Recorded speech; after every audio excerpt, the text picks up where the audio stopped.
Students, my self अभिषेक अग्रवाल और स्वागत करता हूं आपका आप ही के चैनल मैग्नेट ब्रेन्स पर। एक ऐसा चैनल जो 2, 4, 5 चैप्टर देने के बाद कोई फीस चार्ज नहीं करता, बल्कि उन 2, 4, 5 चैप्टर्स की भी कोई फीस चार्ज नहीं करता। सारा कोर्स कंटेंट आपको प्रोवाइड करता है एब्सोल्युटली फ्री ऑफ कॉस्ट। स्वागत करता हूं ऐसे चैनल पे। और क्लास 10 केमिस्ट्री का जो 5th चैप्टर हम लोग देख रहे हैं, जिसका नाम है पीरियोडिक क्लासिफिकेशन ऑफ एलिमेंट्स, उसमें मॉडर्न पीरियोडिक टेबल के एडवांटेजेस देखने के बाद अब समय आ गया है मॉडर्न पीरियोडिक टेबल में जो ब्लॉक्स बने हैं उनके कुछ कैरेक्टरिस्टिक्स की बात करने का। जैसा कि हमें पता है कि मॉडर्न पीरियोडिक टेबल में हमने देखा है कि उनको 4 पार्ट्स में बांटा गया, 4 ब्लॉक्स में बांटा गया, डिपेंडिंग की लास्ट इलेक्ट्रॉन किसी भी एटम का किस सबशेल में एंटर करेगा। अगर किसी एटम का लास्ट इलेक्ट्रॉन एस सबशेल में एंटर करता है तो वो एस ब्लॉक में आएगा। अगर किसी एलिमेंट का लास्ट इलेक्ट्रॉन पी सबशेल में एंटर करता है तो वो पी ब्लॉक में आएगा। इस तरीके से हमारे पास टोटल 4 ब्लॉक्स है और इस वीडियो में हम चारों ब्लॉक्स में मौजूद एलिमेंट्स के कैरेक्टरिस्टिक्स, उनकी अलग अलग प्रॉपर्टीज को समझने जा रहे हैं। तो आइए बात करते हैं। सबसे पहले बात करेंगे एस ब्लॉक एलिमेंट की और सबसे पहली बात होगी एस ब्लॉक एलिमेंट की प्रॉपर्टीज की। तो सबसे पहले हम लोग एस ब्लॉक एलिमेंट की प्रॉपर्टीज को देख रहे हैं। अब एस ब्लॉक एलिमेंट्स की प्रॉपर्टी को समझने के लिए सबसे पहले यह देखना होगा कि एस ब्लॉक होगा कहां। तो पीरियोडिक टेबल में एक्सट्रीम लेफ्ट साइड की जो पोजीशन होगी, एक्सट्रीम लेफ्ट साइड जो होगा, वो लेफ्ट साइड पर आपको मिलेगा कौन? S block. और इट कंप्राइजेस ऑफ 2 ग्रुप्स। क्यों 2 ग्रुप्स? क्योंकि एस सबशेल में 2 इलेक्ट्रॉन आते हैं, तो वो एस सबशेल में 2 इलेक्ट्रॉन आते हैं, इसलिए एस ब्लॉक में आपके 2 ग्रुप्स मिलेंगे। वहां पर 2 इलेक्ट्रॉन्स आते हैं, तो एस सबशेल में क्योंकि 2 इलेक्ट्रॉन्स आते हैं इसलिए 2 ग्रुप मिलेंगे आपको। तो ये एस ब्लॉक हो गया आपका और ये एक्सट्रीम लेफ्ट हैंड साइड में है। ठीक है, ये आपके इतने हाईलाइटेड नहीं है जितना ये हाईलाइटेड है, इसलिए दिखाने के लिए, क्योंकि ये एस ब्लॉक में एक्सट्रीम लेफ्ट हैंड साइड जो है वो पोजीशन है। अब इसकी खास बात क्या होगी? इसका जो इलेक्ट्रॉनिक कॉन्फ़िगरेशन होता है वो ns1 या ns2 होता है, जहां n क्या होता है? पीरियड नंबर होता है। मतलब जो लास्ट इलेक्ट्रॉन होगा वो अगर एस सबशेल में एंटर करता है तो वो एस ब्लॉक के एलिमेंट्स माने जाएंगे। अब एस सबशेल में 2 इलेक्ट्रॉन आ सकते हैं, तो या तो s1 होगा या s2 होगा। और n क्यों लिखा है? किस पीरियड नंबर का है। जैसे हाइड्रोजन तो चलो यहां पर ऊपर आएगा, जैसे लिथियम जो है वो आपका सेकेंड पीरियड का, तो इसके लिए 2s1 होगा और बेरिलियम के लिए 2s2 होगा। सोडियम के लिए 3s1 होगा और मैग्नीशियम के लिए 3s2 होगा। ऐसे करते हुए थर्ड पीरियड के लिए 3, फोर्थ के लिए 4, फिफ्थ के लिए 5, ऐसे n की वैल्यू बदलेगी, but the general configuration will remain the same, ns1 and ns2। अब इस ब्लॉक की खास बातें क्या है? पहली खास बात, दे आर सॉफ्ट मेटल्स। मतलब सबसे पहली चीज तो ये मेटल्स है, और मैं तो मानता हूं ये सबसे खतरनाक, सबसे रिएक्टिव मेटल्स हैं। खतरनाक इसलिए क्योंकि भैया सोडियम और पोटेशियम की रिएक्टिविटी तो इतनी तेज होती है कि सोडियम और पोटेशियम तो हवा में भी रखोगे तो आग पकड़ लेते हैं, क्योंकि हवा में ऑक्सीजन या वाटर उनको मिल जाता है, जिसकी प्रेजेंस में वो धमाका कर लेते हैं, आग पकड़ लेते हैं। इसलिए सोडियम और पोटेशियम बड़े रिएक्टिव मेटल्स होने की वजह से कैरोसिन में डिप्ड रहते हैं, इसलिए इनको कैरोसिन में इमर्स्ड करके रखा जाता है। और बचपन में इस क्वेश्चन का काफी बार आंसर दिया होगा, why sodium and potassium are kept immersed in kerosene, क्योंकि उनकी रिएक्टिविटी बहुत ज्यादा होती है। तो पहली बात तो ये मेटल्स है और बहुत ही रिएक्टिव मेटल्स है। दूसरा, they are soft metals. Sodium और पोटेशियम की सॉफ्टनेस इतनी ज्यादा होती है कि उनको आप चाकू से भी काट सकते हो, जबकि मेटल्स के बारे में कहा जाता है, ये धारणा है कि वो हार्ड होते हैं, बड़े स्ट्रांग होते हैं, रिजिड होते हैं। लेकिन ये जो मेटल्स है एस ब्लॉक के, ये जनरली सॉफ्ट मेटल्स बोले जाते हैं। They have low ionization energies. अब आयोनाइजेशन एनर्जी क्या है, इसके लिए मैंने एक अलग वीडियो बनाया है, वो अपलोड है आपको, आप आयोनाइजेशन एनर्जी को जाकर समझ सकते हैं।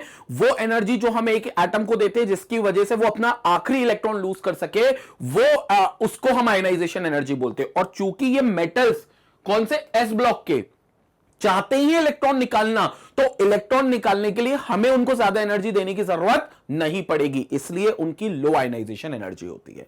Next, they are very reactive and form ionic compounds. मैंने आपको बताया था बहुत रिएक्टिव होते हैं, और चूंकि इलेक्ट्रॉन लूज कर देते हैं तो अपने आप को केटायन में कन्वर्ट कर लेते हैं। केटायन मतलब अपने ऊपर एक पॉजिटिव चार्ज ले आते हैं, और अगर अपने ऊपर एक पॉजिटिव चार्ज लाएंगे तो किसी नेगेटिव चार्ज वाले के साथ रिएक्ट कर जाएंगे।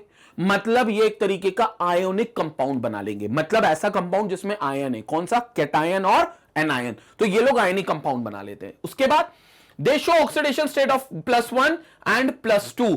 +1 ऑक्सीडेशन स्टेट ग्रुप 1 के द्वारा दिखाई जाएगी और +2 ऑक्सीडेशन स्टेट ग्रुप 2 के द्वारा दिखाई जाएगी। क्या होती है ऑक्सीडेशन स्टेट? अगर किसी एटम पर, किसी कंपाउंड में किसी एटम पर अगर आप चार्ज निकालो तो वो चार्ज उन बाकी सारे एटम्स को हटाकर जो चार्ज उस पर निकलेगा उसको आप उसका ऑक्सीडेशन नंबर बोल दोगे।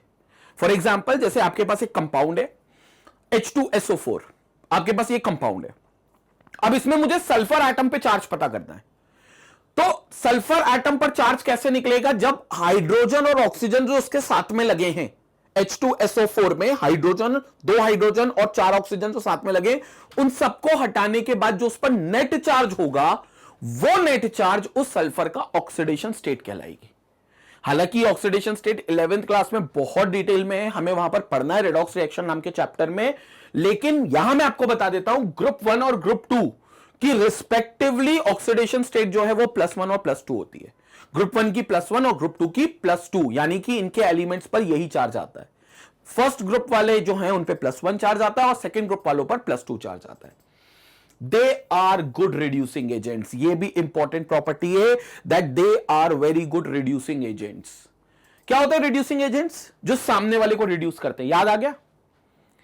जो सामने वाले को रिड्यूस करे, मतलब दूसरे किसी एलिमेंट, दूसरे किसी कंपाउंड को रिड्यूस कर सकते हैं, लेकिन खुद को ऑक्सीडाइज करना पड़ेगा, उनको मैं रिड्यूसिंग एजेंट बोलता हूं। और खुद को ऑक्सीडाइज करना मतलब अपने अंदर से इलेक्ट्रॉन को लूज कर देना। और यह काम तो मेटल अच्छा जानता है, क्योंकि मेटल बोला ही जाता है इस बात पर मेटल की तुम इलेक्ट्रॉन लूज कर सकते हो, यानी कि तुम इलेक्ट्रोपॉजिटिव नेचर के बन सकते हो। तो इसका मतलब जनरली जो मेटल्स होते हैं वो रिड्यूसिंग एजेंट्स होते हैं। क्यों? क्योंकि वो खुद से इलेक्ट्रॉन निकाल सकते हैं, इसलिए मेटल भी है। और खुद से इलेक्ट्रॉन निकाल रहे हैं मतलब खुद को ऑक्सीडाइज कर रहे हैं, और जो चीज खुद को ऑक्सीडाइज कर रही है वो दूसरे को रिड्यूस कर रही होगी, तो वो रिड्यूसिंग एजेंट कहलाएगी। और चूंकि मेटल्स निकाल सकते हैं इलेक्ट्रॉन, इसलिए रिड्यूसिंग एजेंट है। और एस ब्लॉक के तो कुछ अच्छे ही मेटल्स है, कुछ ज्यादा ही अच्छे मेटल्स है, एक्टिव मेटल्स है, मतलब बहुत आसानी से इलेक्ट्रॉन निकाल सकते हैं, तो फिर ये बहुत अच्छे रिड्यूसिंग एजेंट्स हो गए। So these are very good reducing agents. So these are very good reducing agents. तो एस ब्लॉक के एलिमेंट्स बहुत अच्छे रिड्यूसिंग एजेंट्स होते हैं। ये प्रॉपर्टी थी किसकी? एस ब्लॉक के एलिमेंट्स की। ये एस ब्लॉक कंप्लीट हुआ है। आप स्क्रीनशॉट लें, इसके बाद हम पीडीएफ ब्लॉक्स भी कंप्लीट करेंगे। स्क्रीनशॉट लें। तो ये था एस ब्लॉक के बारे में। अब आते हैं अगले ब्लॉक के बारे में, जिसमें है हमारा पी ब्लॉक, और पी ब्लॉक के एलिमेंट्स की बात करेंगे। पी ब्लॉक के एलिमेंट्स की बात करेंगे। पी ब्लॉक की सबसे पहले मैं पोजीशन आपको बताना चाहता हूं। पोजीशन जो है वो आपको जो एस और डी जो आपको दिखते हैं, उसके बाद जो एक्सट्रीम राइट हैंड साइड होती है वहां पर पी ब्लॉक आता है। पहले मैं आपको पोजीशन बता देता हूं। ये आपका पी ब्लॉक की पोजीशन है, ये आपका P block, extreme right hand side of the periodic table. तो सबसे एक्सट्रीम पर जो राइट साइड पर आपको मिलेगा वो आपको पी ब्लॉक मिलेगा। एक्सट्रीम राइट साइड पे आपको पी ब्लॉक मिलेगा, ये आपका पी ब्लॉक होगा। इसकी ये पोजीशन है पीरियोडिक टेबल में, ठीक है। और आखिरी के 6 ग्रुप इसी ब्लॉक के होंगे। 6 ग्रुप क्यों होंगे? क्योंकि आखिरी इलेक्ट्रॉन जिस पी सब शेल में एंटर करेगा वो एलिमेंट जो होगा वो पी ब्लॉक का मेंबर होगा, मतलब वो पी ब्लॉक का एलिमेंट माना जाएगा। जो एलिमेंट जिसका आखिरी इलेक्ट्रॉन पी सबशेल में एंटर करेगा वो पी ब्लॉक का एलिमेंट माना जाएगा। और पी सबशेल में कितने इलेक्ट्रॉन होते हैं? 6। पी सबशेल में कितने मैक्सिमम इलेक्ट्रॉन जा सकते हैं? 6 मैक्सिमम इलेक्ट्रॉन। तो फिर कितने ग्रुप्स होंगे उसके पास? 6 ग्रुप होंगे, which starts from group number 13 to group number 18। और ये इसलिए 6 ग्रुप्स आते हैं क्योंकि मैक्सिमम उनके अंदर इलेक्ट्रॉन की कैपेसिटी 6 की होती है। 6 इलेक्ट्रॉन मैक्सिमम पी सबशेल के अंदर आ सकते हैं। अब बात करते हैं the element in which the last electron enters the P subshell of their outer most energy level are called P block elements. मैं बता ही चुका हूं। The exception is helium. हालांकि हीलियम जो इस केस में वो एक्सेप्शन है। हीलियम को हमने जरूर पी ब्लॉक में रखा है, बट एक्चुअली वो पी ब्लॉक का एलिमेंट नहीं होना चाहिए। रखा क्यों है? क्योंकि उसकी प्रॉपर्टी नोबल गैसेस से मिलती है। क्योंकि हीलियम खुद एक प्रकार की नोबल गैस है, मतलब इनर्ट गैस है, मतलब केमिकली किसी से रिएक्ट नहीं करती। और बाकी सारी नोबल गैसेस क्योंकि उनका आखिरी इलेक्ट्रॉन पी में एंटर करता है तो सब पी में रखी गई हैं, तो हीलियम को भी उठाकर पी में रख दिया गया, उन्हीं के साथ यह बताने के लिए कि इसकी प्रॉपर्टी भी नोबल गैस की प्रॉपर्टी वाली ही है, इसलिए नोबल गैसेस के साथ ही रखेंगे। जबकि हीलियम का आउटर मोस्ट शेल का इलेक्ट्रॉन जो है वो एस में एंटर कर रहा है, जबकि लेकिन फिर भी उसको अपन ने पी ब्लॉक में सिर्फ रखा है because this is an exception. Next, उनके जो आउटर मोस्ट जनरल कॉन्फ़िगरेशन होगा आउटर मोस्ट शेल का, वो NS2NP126 होगा। NS2NP126 where N is the period number. तो S2 उसके बाद NP126। तो आपने जब भी, आपको मैंने सब शेल कॉन्फ़िगरेशन लिखवाया है, सब शेल कॉन्फ़िगरेशन जब हम पीरियोडिक टेबल बना रहे थे, how to draw modern periodic table वाले वीडियो में मैंने सब शेल के कॉन्फ़िगरेशंस आपको लिखवाए हैं। आप उसमें देखना, जहां भी आपने आखिरी इलेक्ट्रॉन पी में रख के छोड़ दिया, मतलब जहां आपका सबशेल कॉन्फ़िगरेशन पी पे खत्म हो गया, उससे पहले आपने उसी सबशेल में एस भी भरा होगा। मतलब उसी कॉन्फ़िगरेशन में आपने एस वाला सबशेल भी भरा होगा, क्योंकि हर बार पी को भरने से पहले आप एस भरोगे, क्योंकि आपको एनर्जी पता थी एस की सबसे कम, पी की उससे ज्यादा, डी की उससे ज्यादा और एफ की सबसे ज्यादा। तो एस की एनर्जी सबसे कम है तो पहले इलेक्ट्रॉन एस में ही भरा होगा, और पी ब्लॉक में तो वो एलिमेंट रखे गए जिनका आखिरी इलेक्ट्रॉन पी में एंटर करता है। तो पी में एंटर तब करेगा जब एस भर चुके होंगे, क्योंकि पी से कम एनर्जी तो एस के पास है। तो पी में तो तब भरोगे इलेक्ट्रॉन जब एस में भर चुके होगे। तो मतलब एस का इलेक्ट्रॉन भर चुका है, तो NS2 फुल कैपेसिटी पे भर चुका है। और फिर NP126 मतलब 1 से लेकर 6 तक कोई भी नंबर हो सकता है। रीजन बीइंग क्यों? क्योंकि 6 इलेक्ट्रॉन मैक्सिमम आते हैं। अगर NP1 हुआ तो 13 ग्रुप होगा, NP2 हुआ तो 14 ग्रुप होगा, NP3 हुआ तो 15 ग्रुप होगा, NP4 हुआ तो 16 ग्रुप होगा, NP5 हुआ तो 17 ग्रुप होगा, और NP6 फुल कैपेसिटी का हुआ तो 18 ग्रुप होगा, जो कि नोबल गैस का ग्रुप है। लेकिन जनरल कॉन्फ़िगरेशन NS2NP126 होगा। हालांकि 10th क्लास में ये जनरल कॉन्फ़िगरेशन आपको इतना नहीं आएगा, ना आपसे पूछा जाएगा। अगर बच्चों समझ में आ रहा है तो ठीक है, नहीं तो 11th क्लास में ये आपको दोबारा मिलने वाला है। ठीक है, उसके बाद these elements are kept in group 13 to 18. Some of the general characteristics of the p block element are, अगले पेज पर है p block element के जनरल कॉन्फ़िगरेशन। ये रहा p block का लोकेशन जो मैं पहले ही बता चुका हूं। ये है उसके कुछ कैरेक्टरिस्टिक्स। क्या क्या कैरेक्टरिस्टिक्स हैं? पहला, दे show variable oxidation state. Variable oxidation state मतलब यह कहना कि पी ब्लॉक के पास कोई एक पर्टिकुलर एलिमेंट के पास कोई पर्टिकुलर चार्ज होगा, किसी भी एलिमेंट के पास एक पर्टिकुलर स्पेसिफिक चार्ज होगा, ऐसा नहीं है। पी ब्लॉक के एलिमेंट्स जो होते हैं ये वेरिएबल ऑक्सीडेशन स्टेट दिखाते हैं, मतलब एक से ज्यादा ऑक्सीडेशन स्टेट दिखा सकते हैं, एक से ज्यादा अपने ऊपर चार्ज रख सकते हैं। ऐसा क्यों? क्योंकि ये एलिमेंट बहुत सारे अलग अलग प्रकार के कंपाउंड्स में पाया जाता है, बहुत सारे अलग अलग प्रकार के कंपाउंड्स में पाया जाता है। और ऑक्सीडेशन स्टेट उस कंपाउंड में मौजूद एटम्स के दम पर ही बनता है।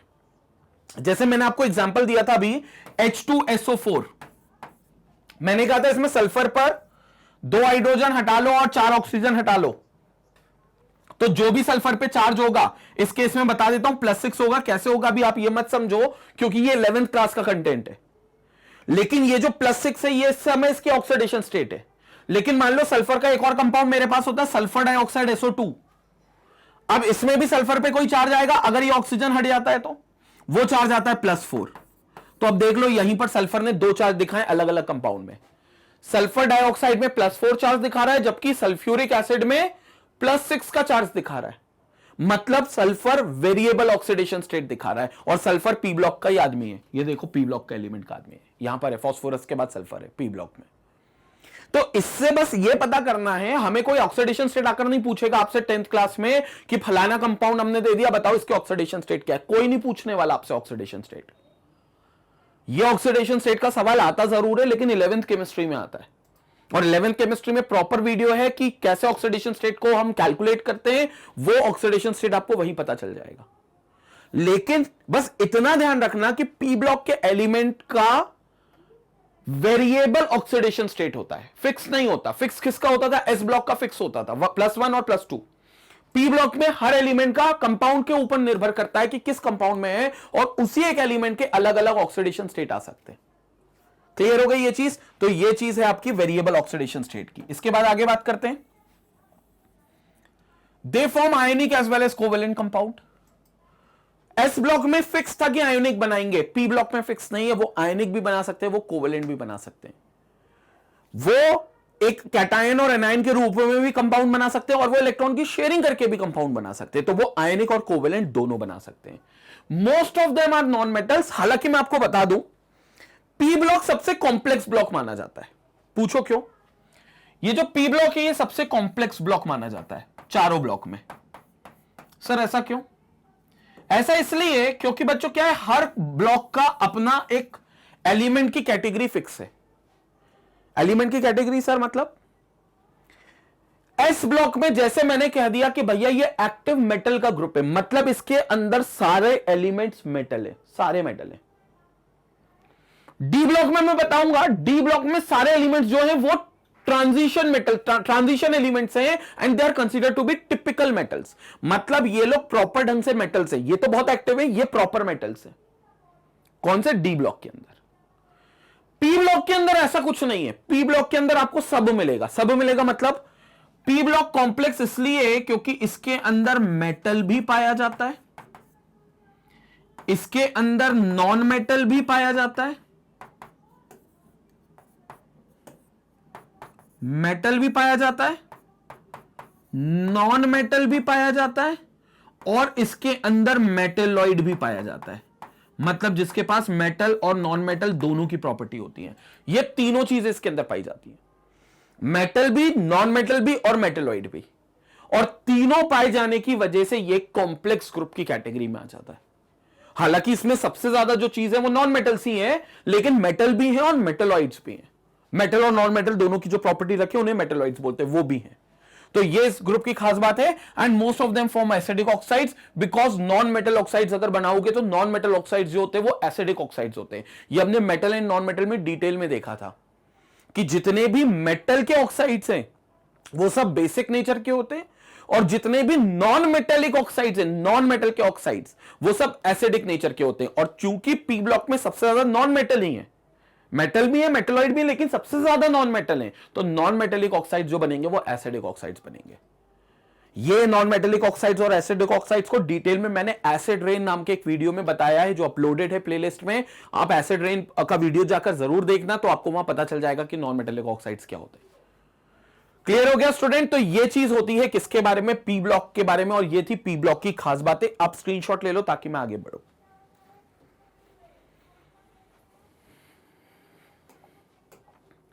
इसके बाद आते हैं अगले ब्लॉक पर, जिस ब्लॉक का नाम है कौन सा? D block. तीसरा ब्लॉक है कौन सा? D block. D block position wise देखा जाए तो एस और पी के बीच में पाया जाता है। डी ब्लॉक एस और पी के बीच में, यह है आपका D block, in between S and P.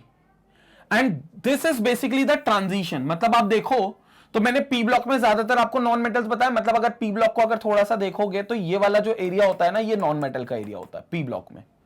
और ये आपको क्या बताया मैंने? एक्टिव मेटल्स बताए, ये एक्टिव मेटल्स हैं। तो भैया मेटल से नॉन मेटल की तरफ आप जा रहे हो, एक तरीके से ये कह सकते हो। मतलब अगर आप पूरे पीरियोडिक टेबल की बात करो तो आप मेटल से निकल रहे हो और नॉन मेटल की तरफ जा रहे हो। मतलब मेटल से नॉन मेटल की तरफ जाते हुए ये डी ब्लॉक के एलिमेंट्स बीच में पड़ते हैं, बीच में आते हैं, और इसीलिए इनका नाम पड़ गया है ट्रांजिशन एलिमेंट्स। इनके एलिमेंट्स को बोलते हैं ट्रांजिशन एलिमेंट्स। हालांकि इसके एक दो रीजंस और हैं, वो आपको डी एंड एफ ब्लॉक करके एलिमेंट का 12th क्लास केमिस्ट्री में एक चैप्टर है जहां पर डिटेल में बात करेंगे, लेकिन अभी इसको फिलहाल बोल दिया गया है transition elements. So this is called your transition elements. Transition element, transit होने के दौरान जो एलिमेंट्स आते हैं वो ट्रांजिशन एलिमेंट्स होते हैं। And they are considered to be typical metals. इनमें सभी मेटल है डी ब्लॉक के अंदर और टिपिकल मेटल है। टिपिकल बोले तो मतलब पूरे तरीके से मेटल है, पूरे तरीके से, मतलब सारी हरकतें उसकी मेटल वाली है। तो सारे एलिमेंट जो इसके अंदर है उनकी सबकी हरकत मेटल जैसी है, तो टिपिकल मेटल्स हो गए। क्या खास बात है? They are hard and having high melting point. Metal के पास भी यही प्रॉपर्टी होती है। मेटल एंड नॉन मेटल में मैंने मेटल की प्रॉपर्टीज बताई थी, हार्ड होते और हार्ड होते और हाई मेल्टिंग पॉइंट होता है। हार्ड है, हैविंग हाई मेल्टिंग पॉइंट, इनका भी यही है डी ब्लॉक का। मतलब अगर आपको डी ब्लॉक की प्रॉपर्टीज लिखने को आ गया और आपको अगर कोई प्रॉपर्टी याद नहीं आ रही तो मेटल की प्रॉपर्टी को उठाकर लिख देना, क्योंकि डी ब्लॉक में है कुछ नहीं, वही मेटल्स ही हैं जिनकी आपने मेटल एंड नॉन मेटल में बात की थी। ठीक है, वही प्रॉपर्टी को आप यहां लिख सकते हो। Again they show variable oxidation state. इनकी भी ऑक्सीडेशन स्टेट फिक्स नहीं होती। दे फॉर्म कलर्ड कॉम्प्लेक्सेस, मतलब जब ये कंपाउंड बनाते हैं तो बड़े कलरफुल कंपाउंड बनाते हैं। हालांकि क्या है उनके कलर के पीछे का रीजन, क्यों वो कलरेशन देते हैं कंपाउंड में, वो 12th क्लास का एक चैप्टर है कोऑर्डिनेशन केमिस्ट्री, जिसमें इन डी ब्लॉक के मेटल्स का यूज किया था। और वहां पर एक कंसेप्ट आता है डीडी ट्रांजिशन का, वो डीडी ट्रांजिशन से कलर आता है। आपको ये कुछ नहीं जानना है क्या है, ये 12th क्लास के लेवल पर है, बस इतना याद रखना कि ये कलर्ड कॉम्प्लेक्सेस बनाते हैं। ये पी ब्लॉक के एलिमेंट्स की तरह आयनिक और कोवेलेंट कंपाउंड दोनों बना सकते हैं।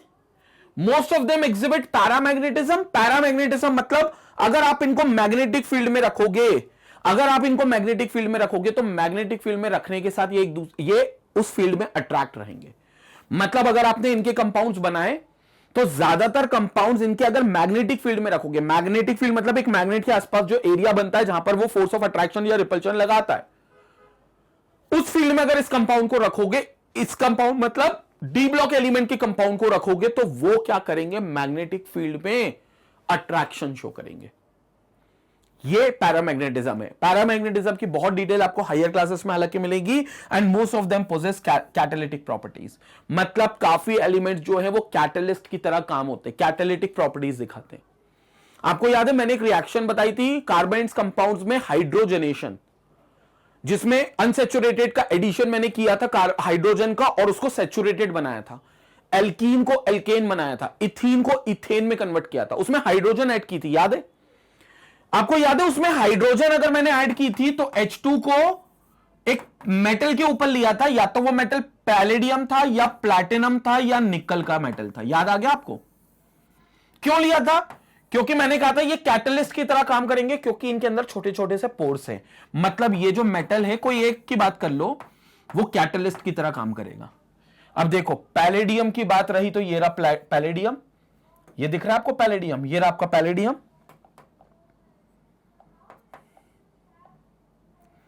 अगर आप पैलेडियम की बात करोगे, ये रहा पैलेडियम, ये रहा प्लैटिनम और ये रहा निकल। दिख गया आपको?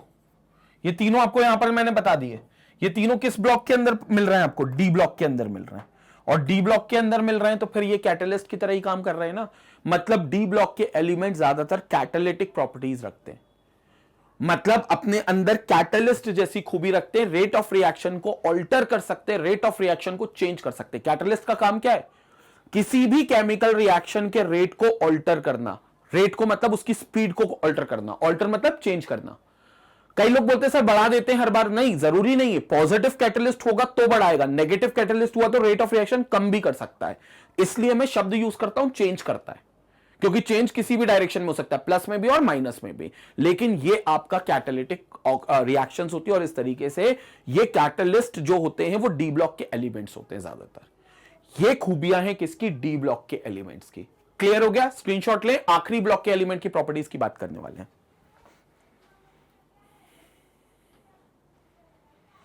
अब आगे आते हैं स्टूडेंट, और अब आगे बात करते हैं अगले ब्लॉक की, फोर्थ ब्लॉक की, जिसका नाम है एफ ब्लॉक। तो एफ ब्लॉक के एलिमेंट्स की अब बात करते हैं। एफ ब्लॉक जो है वो ये वाला ब्लॉक है जो सबसे नीचे होता है, सबसे अलग होता है। हालांकि इसको अलग रख लिया है उसके अलग रीजन से, वरना ये जो है ये डी ब्लॉक का ही हिस्सा होता है। मतलब एफ ब्लॉक जो होता है ना वो डी के ही इनर पार्ट में होता है। डी ऑर्बिटल के भरने के साथ ही एफ ब्लॉक भरता है उसके बाद, क्योंकि S P D F, F की एनर्जी सबसे ज्यादा है तो डी के बाद ही एफ ब्लॉक भरता है। और इसकी लोकेशन भी एक्चुअली एफ की यहीं अंदर ही होती है डी के, लेकिन उसको अलग से बाहर लिखते हैं क्योंकि वो अंदर जाएगा तो पता नहीं चलेगा। इसलिए अंदर का मतलब मैं समझाता हूं, इनर ट्रांजिशन उसको बोलते हैं, इनर ट्रांजिशन एलिमेंट। क्योंकि डी को मैंने क्या बोला? ट्रांजिशन, तो they are considered to be inner transition. और ये एफ ब्लॉक होते हैं, ये एलिमेंट्स होते हैं 14 एलिमेंट्स होते हैं और दो सीरीज होती है। एक होती है 4f की सीरीज और एक होती है 5f की सीरीज। ये दो सीरीज होती है। क्या कॉन्फ़िगरेशन है? The element in which the last electron enters the F block element is basically belong to F block. The general configuration is n-2 f 1 to 14 n-1 d 0 to 1 and ns2।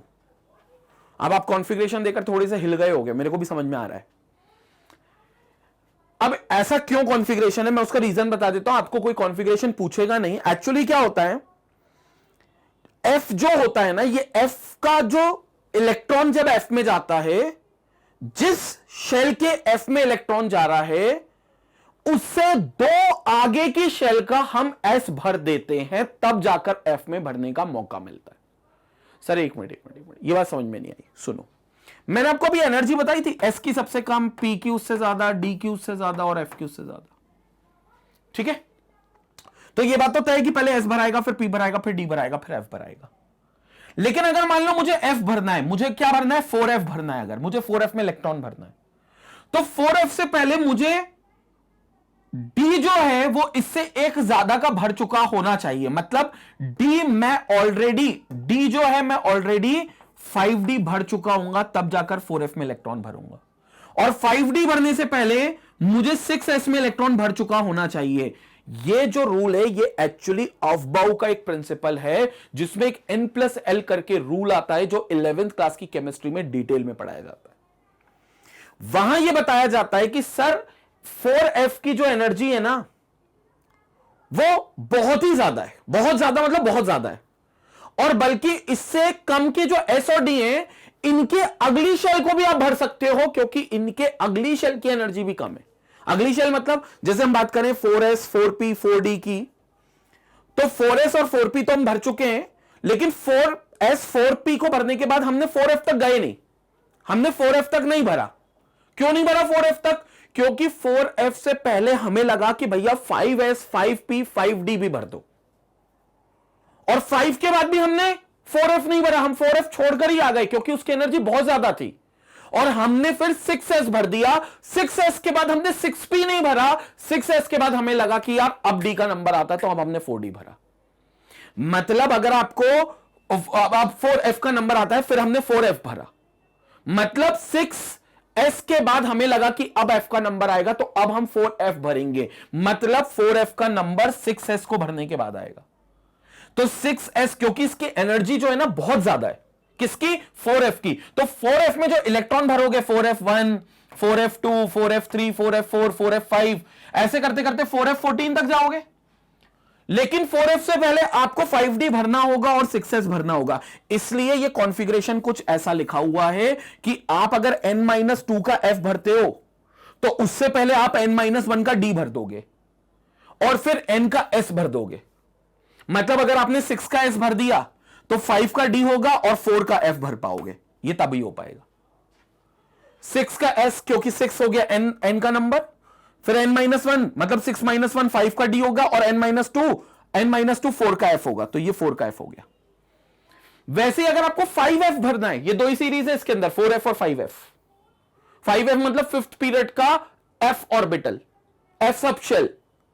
5f के लिए आपको भरने के लिए 60 भर चुके होंगे और 7s भी भर चुके होंगे, क्योंकि 5f की एनर्जी इतनी ज्यादा है कि 7s के बाद उसका नंबर आएगा, और इसलिए यह कॉन्फ़िगरेशन लिखा हुआ है। अगर आपको कॉन्फ़िगरेशन नहीं भी समझ में आ रहा तो कोई परेशान होने की जरूरत नहीं है।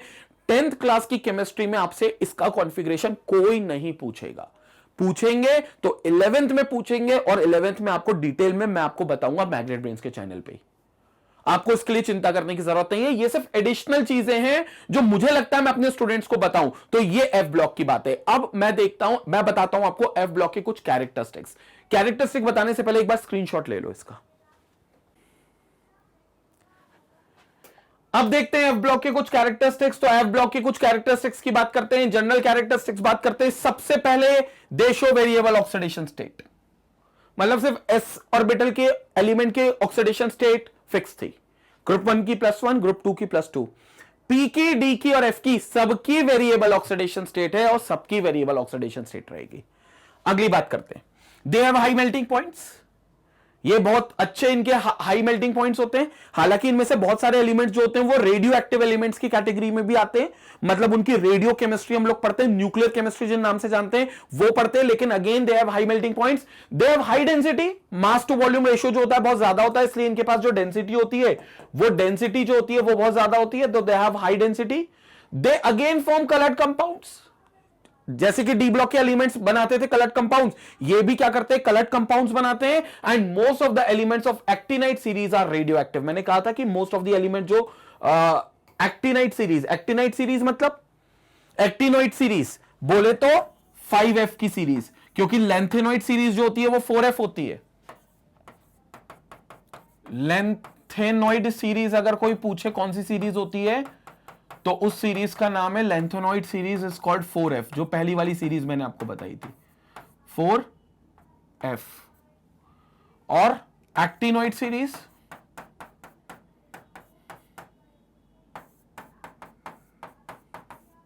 वो होती है कौन सी, 5f। दो ही f होते हैं इसमें, 4f और 5f। 6f नहीं होता। क्यों 6f नहीं होता?